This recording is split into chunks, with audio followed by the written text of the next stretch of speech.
Hello, my name is Willing, and I want to talk to you today about some aspects of my research that have gone into an interesting and odd direction.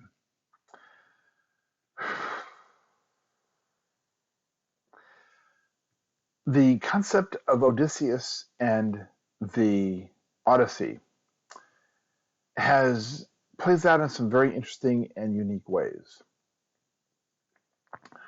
My name is Welling, and I'm going to be talking to you today about the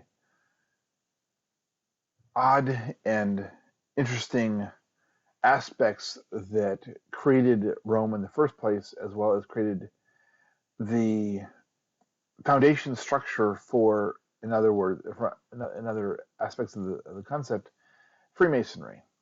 Okay. Now, in Freemasonry, the the worship master wears a square, and past masters add a compass under the square. Well, if you compare that metaphorically, if you compare those two concepts to actual axes, then you have a not very well made axe that is mostly just a cutting instrument without much precision. The square and sharpened, it's a blunt tool. Now, when you add the compass to it, then that compass adds finesse to the cutting edge, and instead of being a wedge, it's more of a refined edge to it. Wedge versus edge. Now, when you combine the facts and evidence of the name of Odysseus' wife, Penelope, then the last two syllables, a syllable and a half, is at least somewhere in there that I read that it was that's connected to what the clergy were called of the Temple of Concord, which, when you compare it to Miramont Castle, is the secondary room off of the entrance room, and the entrance room would be the Temple of Vespasian and Titus, and then you go east into the antechamber room, and that would be the room of the EA. The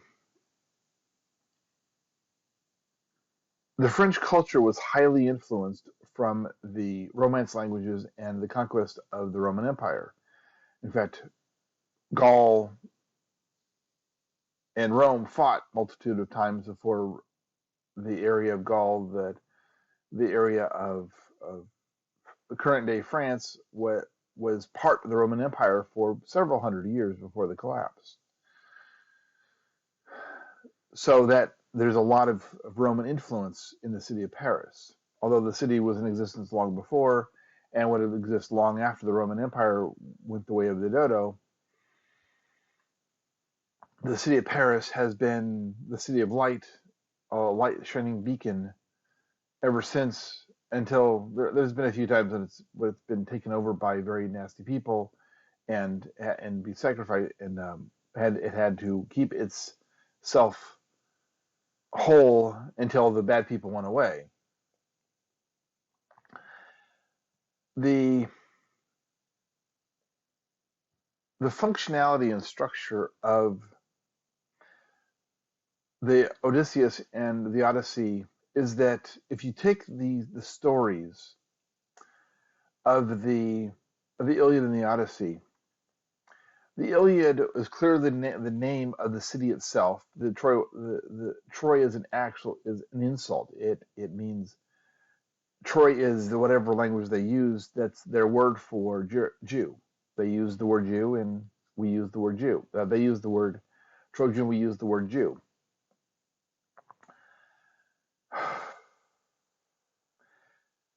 The Iliad took place in the city of Ilia, and the Odyssey took place, for lack of a better description, lack of a better word, lack of a better concept, it took place in Rome proper.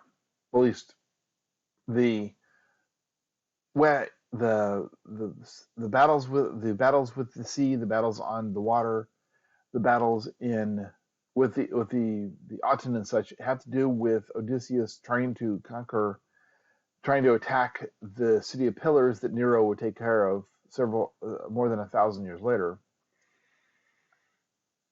Nero would achieve the goal that Odysseus and his orders from Agamemnon ordered the destruction of that city, and it lasted for another 1,300 years,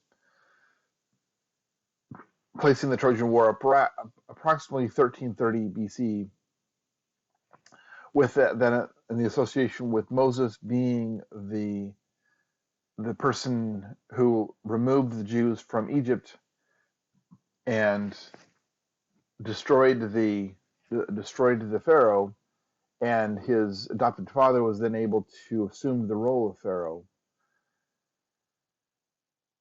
But things get a little bit tricky because the person who wrote it, Moses, had absolutely positively no interest whatsoever, ever in telling the truth.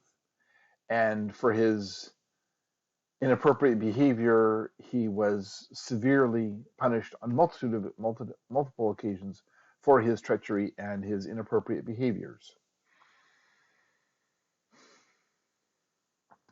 So, what if the Odyssey actually took place in Rome proper, and it was a balance between him fighting the city of pillars to the east, where the Colosseum is now, and then trekking west to his wife's clergy duties in the Temple of Concord, and some point at the end of this situation, he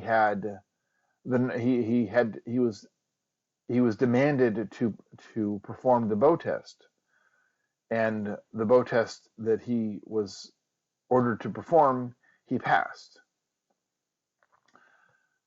1,300 years later, give or take, Caesar either in a way passed his bow test, but in another way failed his bow test, because that's the acts the people who were challenged Odysseus for control and leadership in the to become the monarch, the king, the emperor of Rome. He had to pass the bow test. Well, if you don't pass the bow test, then you get hit by 13 blades, and if you do pass the bow test, then you eliminate the 13 rivals to your power base. Well, that's the bow test explains why Caesar was hit by 13 different weapons. They weren't blades; they were arrows shot from a slightly short distance away, and that's what he was stabbed by 13 people. Well, he wasn't stabbed; he was shot by 13 people, and he was able to win because he he died as a martyr for the cause, and his family would then live for the next 100 years, give or take, because they would be the emperors of Rome.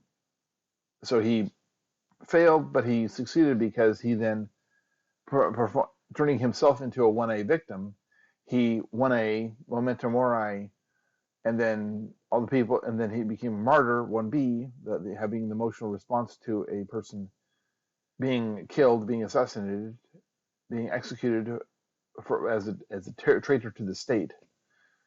And then he was able to then pull his family, his units together, and then his family ruled for the next 100 years, give or take Nero, because Nero actually wasn't who he said he was. The Rome itself, its old name is Saven, otherwise, but spelled in Gaelic, in Manx Gaelic, Samhain, which in Manx Gaelic is pronounced Savin. Well, the city of Seven Hills is a an aspect of the functionality of the pyramids of Egypt. Now, the pyramids of Egypt have the double spine of Janus built in, one facing east, one facing west. As you see in the middle of the graphic, that the eastern face of Janus and the western face of Janus being the axe next to it. So you have the double-headed axe of the Nordic cultures, the Vikings. The double-headed axe can be defined as a metaphoric representation of a symbol of Janus. So you have Janus. Now Janus, the original documentation regarding the existence of Janus is the pyramids of Egypt. If you draw a line from Judefre, as the middle lower graphic shows, if you draw a line from Judefre through the three pyramids of Giza, down through the step, the first, the red, and finally to the bent pyramids, and you superimpose a skeleton from the chest down is the east face, and from the chest up is the west face. The Judefre pyramid lands approximately, give or take, within a little bit of distance of the hippocampus in the brain. So the processing center of the brain is the Judefre pyramid. The Giza is where the nerves for the arms and upper body come out. Then you have the chest cavity, and then you have the next collection of pyramids that comes out about the bottom of the spine or mid back. And then each of the places that nerves come out off of the spinal cord is where a causeway of the pyramids is located, and in the direction of where the direction that the nerve comes off the spinal cord is the angle that was built into the causeways of the pyramids of Egypt. So the pyramids are actually a super huge 300 square mile creation of the deity that the Romans 2,000 years later would call Janus. Well, 2,500 years would call Janus, and the two heads of Janus. So you have Janus. Now, the Pep in the First Pyramid comes into play here because Pep in the First Pyramid's causeway bisects the church, the cave under the church of the Nativity. So that causeway bisects that cave that Constantine's mother, Saint Helen, built a church on top of to sanctify that cave as the birthplace of Jesus. Well, this mathematics backs that up. The bent pyramids causeway obviously bisects the Atulonium, whatever that thing's pronounced, bisects where King Solomon's temple used to be, where the Temple Mound is in the present. The bent pyramid to the Temple Mound, that's represented in three different ways in this graphic. So you have a lot going on, and this information led to other graphics that I have made that I haven't filmed the graphic yet, filmed the explanation of the graphic yet. But this information is quite literally, physically, and tangibly